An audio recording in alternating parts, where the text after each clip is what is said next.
Hello दोस्तों, नमस्कार। आपका हमारे यूट्यूब चैनल पर स्वागत है। आज हम देखेंगे ओजोन क्षरण क्या होता है।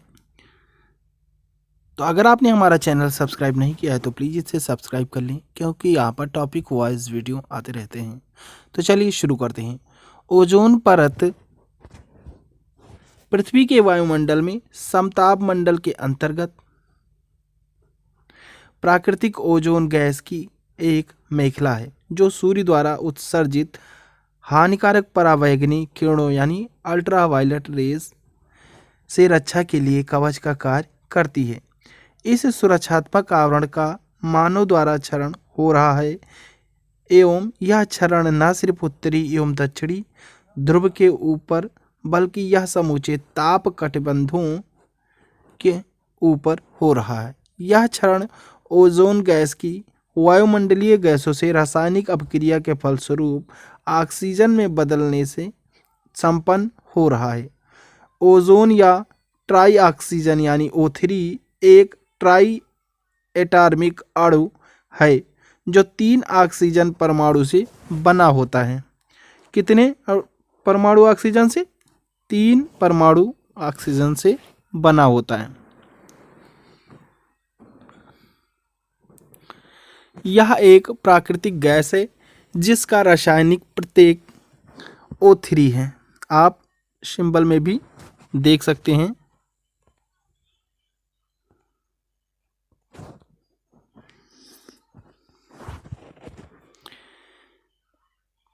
ओजोन हमारे वायुमंडल में दुर्लभ रूप से पाया जाता है। प्रत्येक 10 लाख हवा के अणुओं पर औसत करीब 3 ओजोन अणु पाए जाते हैं। इस छोटी सी मात्रा के बावजूद ओजोन की हमारे वायुमंडल में जीवंत भूमिका है।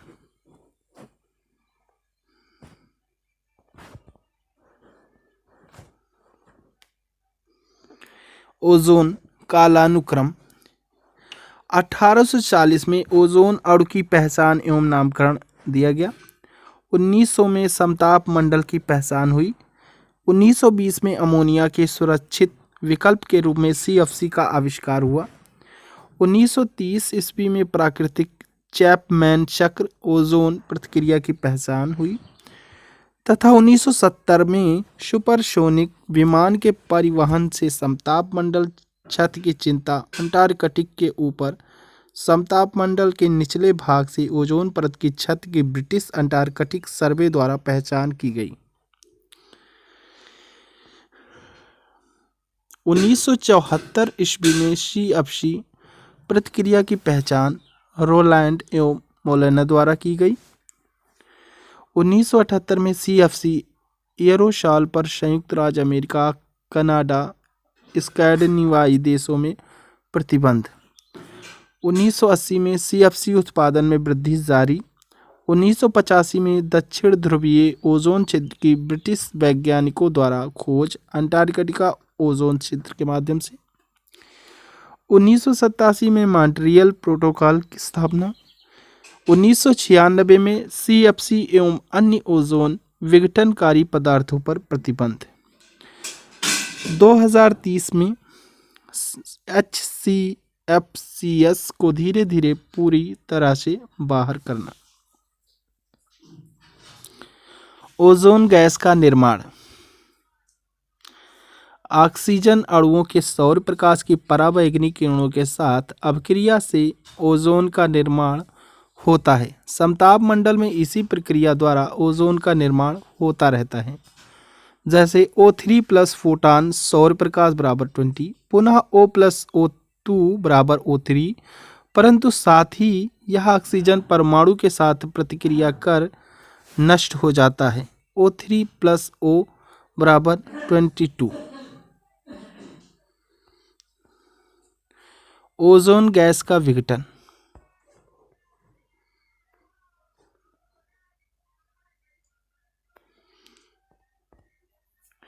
ओजोन गैस एक अस्थिर गैस है जिसका एक तरफ निर्माण तो दूसरी तरफ विघटन का कार्य होता रहता है। यह एक निरंतर होने वाली प्रक्रिया है।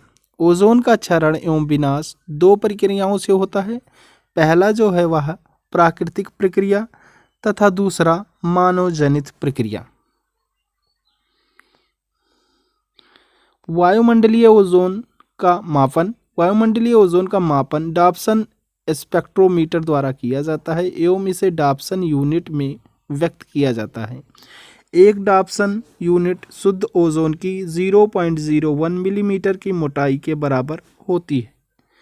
यह घनत्व ओजोन को धरातलीय स्तर के दबाव पर लाने से प्राप्त होती है। वायुमंडलीय ओजोन को निम्न मापकों द्वारा मापा जाता है। डॉप्सन स्पेक्ट्रोमीटर द्वारा, फिल्टर ओजोन मीटर द्वारा, टोटल ओजोन मैपिंग स्पेक्ट्रोमीटर द्वारा।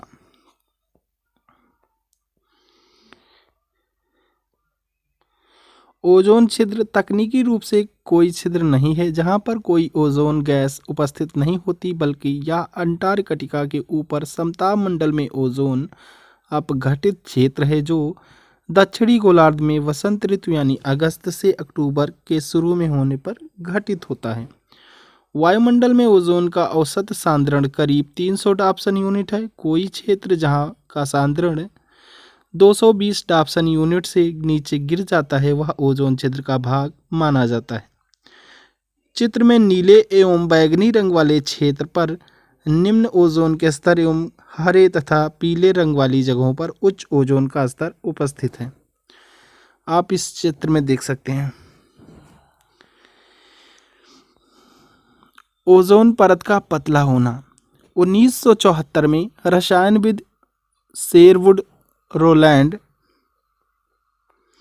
मारियो मोलेना ने पहली बार इंगित किया कि CFC यानी क्लोरोफ्लोरोकार्बन समताप मंडल के ओजोन के औसत सांद्रण में कमी ला रहे हैं। जोसेफ फरमन के नेतृत्व में ब्रिटिश अंटार्कटिका सर्वेक्षण टीम ने 1985 में अंटार्कटिका के ऊपर वायुमंडलीय ओजोन की अल्पता का प्रत्यक्षदर्शी प्रमाण प्रस्तुत किया।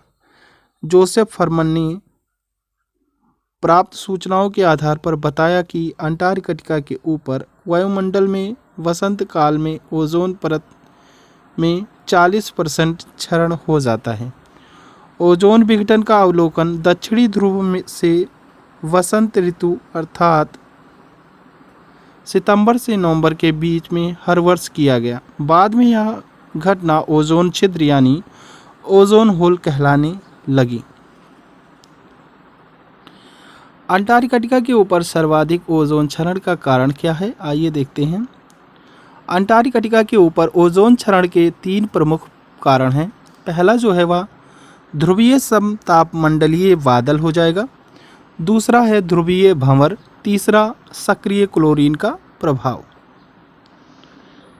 ध्रुवीय समताप मंडलीय गैस।